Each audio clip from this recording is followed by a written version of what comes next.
Hello everybody, and welcome back to Operation Logistics, where we are considering maybe putting some roads in. Now, we'll need a lot more road meshes. I realize that this is not going to cover it, but putting the roads in will be a kind of complex thing, and I imagine this will probably take quite a few episodes to actually feasibly do. So first things first, we should determine a couple of things.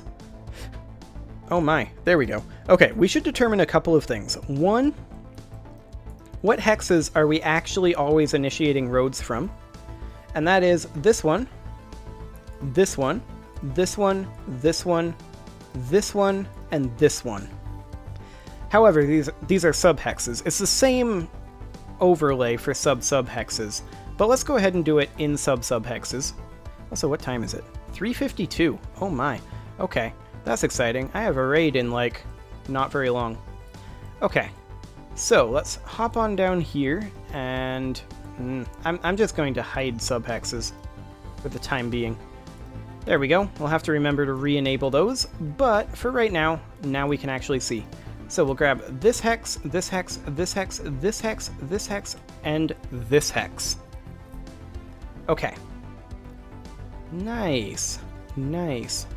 So, these will always have a road, if there's a road through the hex at all. There will not be a road through most of the rural hexes, as well as every water hex. So, let's go ahead and go into our sub-hex here. And first thing that I want to do is create a... Actually, this should be in the sub-hex manager. And let's go ahead and create a quick list here. And we're going to do public list sub-subhex. And this is going to be called public list sub-subhex road entries. Okay.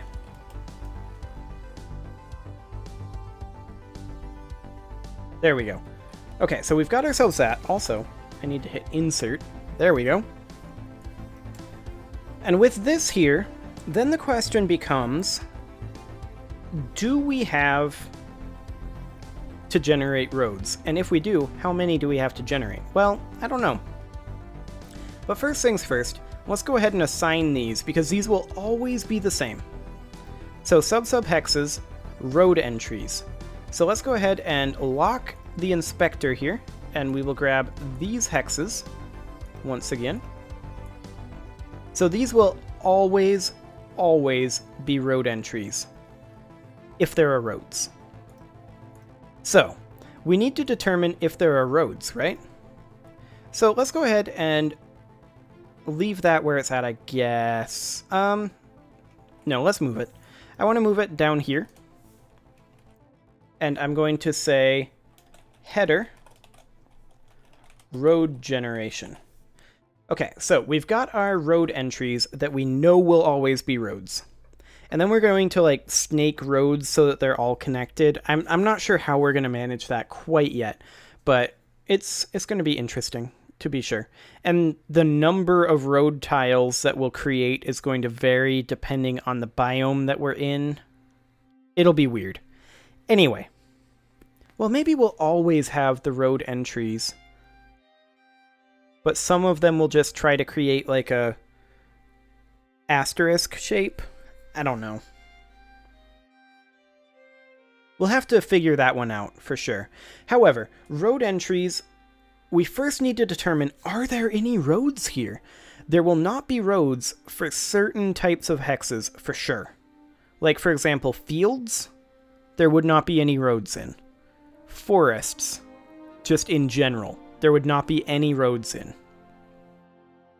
We can also go ahead and rename this from biome generation to building generation. And I'm going to go ahead and delete generate biomes out of here. I don't think we need that. I also don't think we need clear biomes. I'll keep clear mesh colors just in case, but I'm not strictly speaking certain that that's necessary. So, Let's see here.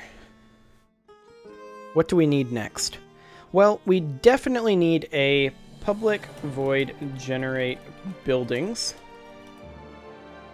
And this is going to be int seed. There we go. That was an interesting thing for it to autofill. So int seed, so this is going to work very, very similarly to how the subhex manager generates biomes, at least superficially. So we're going to need to say random.init state seed so that we make sure that we have the correct seed. Now, how are we going to get the correct seed? Well, that's going to have to be like we did with the base hex. That's going to have to be up here, and we're going to have to create a private int, and this is going to be building seed. And then down here, building seed equals random.range int.minValue int.maxValue. Okay. So, now we have a building seed being generated by the subhex, and when we zoom in on the subhex, then we can say subhexes.generate buildings building seed. Okay, so we pass that in. That's fine. And then we generate our subhexes, and currently, the way this works, if we run this, it's not going to change anything dramatically from what we had before. But if we go ahead and run it, and go here, no reference exception, because I forgot to turn subhexes back on. That's subhexes. Oh, that's because I never unlocked the inspector. There we go. Okay. Now let's go. There we go. That's more like it. And then we go in here, and you can see they're all colored exactly the same right now. I'm not going to go ahead and color code them because we are going to be decorating the meshes. And the real question is, do we want to keep around the decoration? And if we do we generate it? Like, when do we generate it? Oh, hello. That's fine, actually. That's good. I'm glad it's working that way. I'm very glad it's working that way, in fact. Yeah, that's nice. That way, if we misclick, like we click here, for example, we click here, but we're meaning to click the bottom one. It's just like, oh, nope, I wanted this one. Oh, but we can't do that. It only works for subhexes. That's exciting. That's also a little exciting. Okay, so there are a few bugs to work out, but it's fine. We're making good progress, to be sure. Okay, so we now need to determine in our subhex manager if we actually need to generate roads. So bool generate roads equals true. Then let's go ahead and say something along the lines of if manager, how do we get the selected subhex?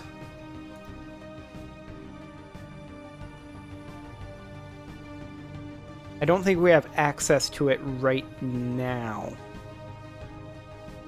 So let's go ahead and get access. Public void awake. We are going to be needing private hex manager, and then let's go ahead and populate that in. Presumably I have that already being populated in subhex manager, subhex manager. Oh, right. I'm already getting it from there. Yeah, that's fine. We'll grab it from here.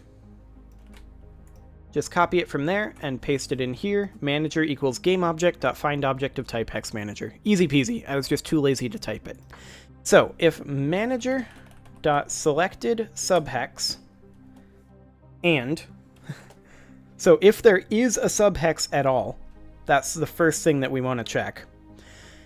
And manager.selected subhex dot classification equals water. So if it's a water classification,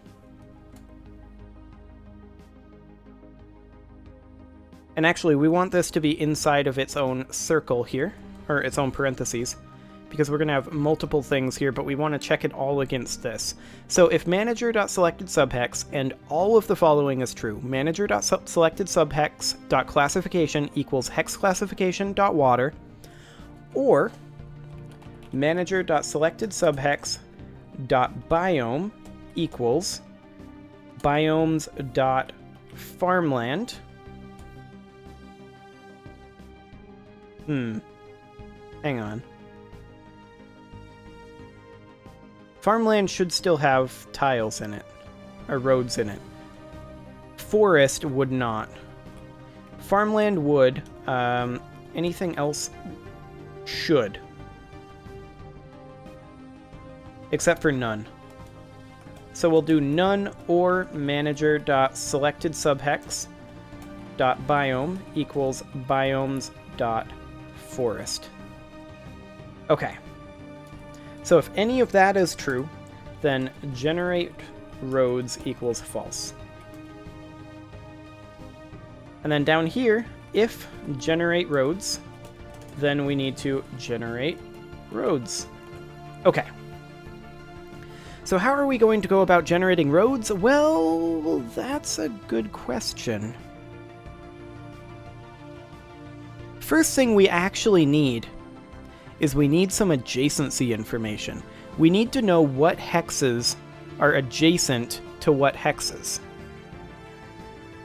And that's going to be kind of exciting to get.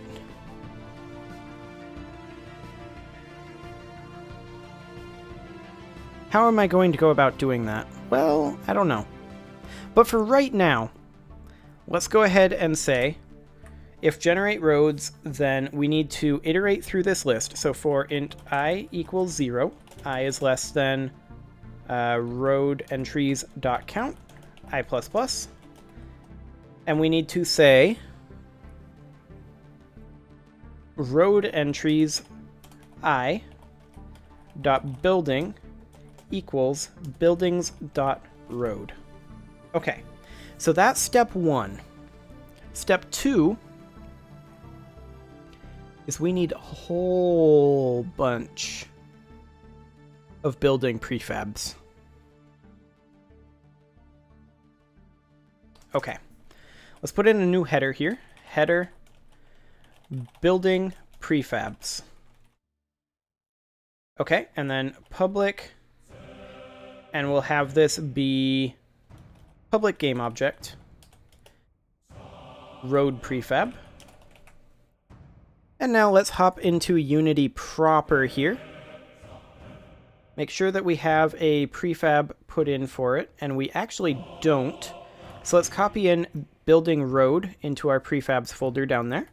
Get rid of building road. And then in our sub-hexes, we are going to need our building prefabs. So building road, that's runway, building road. Okay. Then, we are going to be needing a couple more things, actually.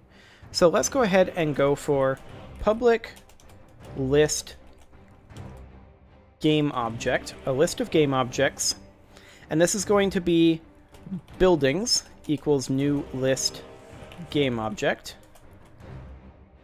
Okay. And this is going to store all of the buildings that we spawn so that we can despawn them if necessary.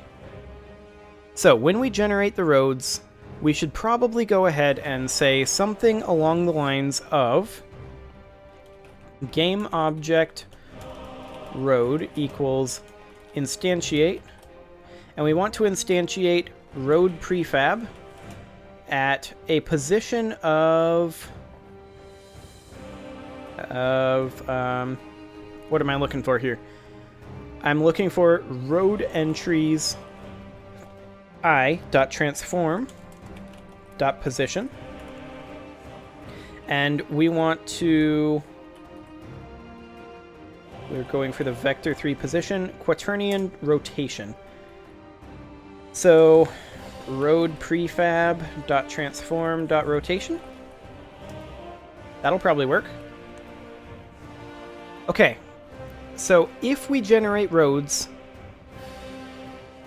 then that should go ahead and generate us some road entries. They won't be rotated, but that's okay. We can get that done here in a bit. Okay, so let's go ahead and go to an urban area because all of the urban areas generate full roads. Let's go into a residential, and you can see we do in fact have roads generated in those locations. The roads are a little washed out looking, that's for sure. So let's go ahead and go into our materials here. And I want to adjust the color of this down a little bit, maybe. Maybe. I don't know. Maybe just kill all the smoothness? That kinda helps. Ooh, I actually like it right around 200. I think that looks good. Yeah, okay. So now you can see we have roads being started to generate. And eventually we'll do tooltips and fun things like that. But right now, we have our roads starting to be generated. So currently you can see that our rotation is correct on 2 of them, but not on 4. How are we going to go about fixing that? Well, that's a pretty good question. I mean, we could hard code it, and that might not be an awful idea. We certainly could hard code it.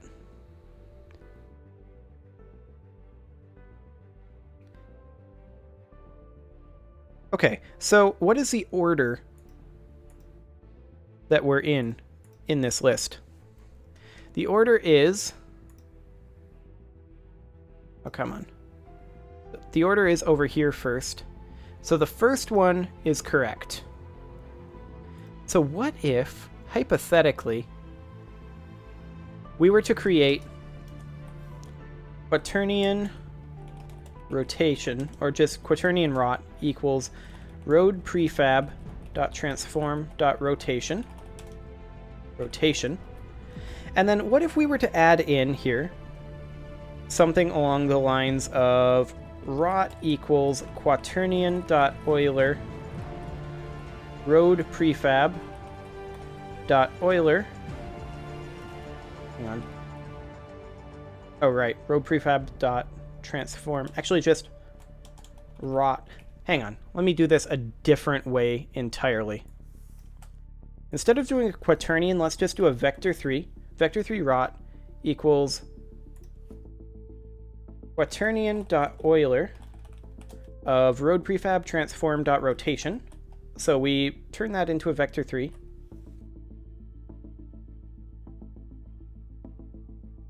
Dot 2 Euler angles. Okay, that's obsolete. We don't even need to do it that way. That's the hard way to do it. You are absolutely correct, Unity. Good call. Dot 2 Euler angles. They made it a property rather than a function. Cannot convert to non-delegate type. Oh.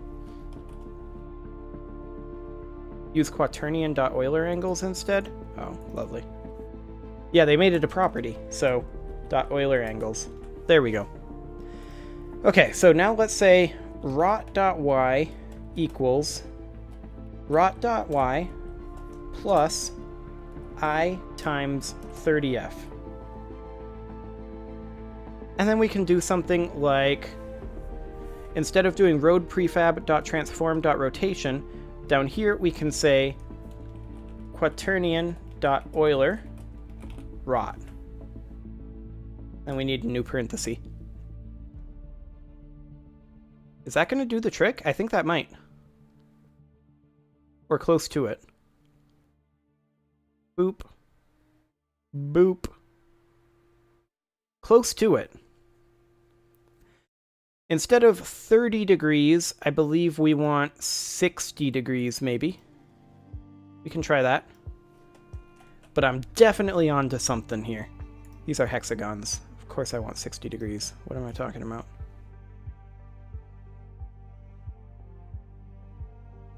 Okay. These are hexagons. Of course I want something different. What am I talking about? Okay, so it's correct here and here. So we just need to rotate these slightly. Hypothetically, I times what? Well, what direction are we going? Maybe we're just going the wrong direction? So we've got this one, and then we've got this one, then this one. Okay, so what are we looking at as far as that goes? We are looking at from here to here. Okay. Hypothetically, what happens if we do quaternion.identity? And then we just say something along the lines of rot equals vector3.0. And we say something along the lines of rot.y equals I times 30f. I plus 1? I think we want I plus 1. Because we start at 0, so we want to make sure we have that 30-degree turn to begin with. Okay, that's turning the wrong angle. Why is that turning the wrong angle? Okay, what if instead of doing this, we did something like this instead? I plus 1 times 30 degrees, not 60. What if we did that? What's that going to come up with? This will be kind of exciting. Okay. That is certainly interesting. That's definitely progress. Then we go for 60 degrees, which I think is much more likely to work. And what do we got? It doesn't work. Okay. I plus 1 times 30. So, what do we got going on here? We've got every other one like this is correct. But then every other one is not correct. So that's intriguing, to be sure. Let's take a quick look at our roads here. It should be way down here. Okay, so this one is at a y of, oh come on, there we go. So this one is at a y of 30, and I just want to be up here so we can see a little better, but wow, that's sensitive. Okay, so that's at a y of 30. That's at a y of 0, which is intriguing. That's at a y of 90. Oh, yeah, that's right. 30 on the y-axis here, but 0 on the z-axis. Quaternions are so weird.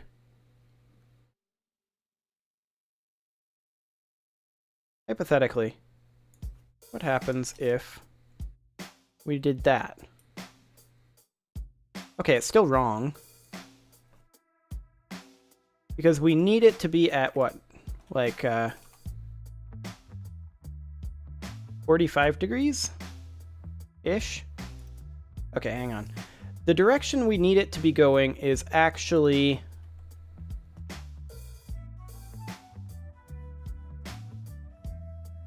What direction is it? It's actually here, negative 30 degrees. So we need to be subtracting going around then. So what if instead we did times negative 30 degrees? That should get our road started.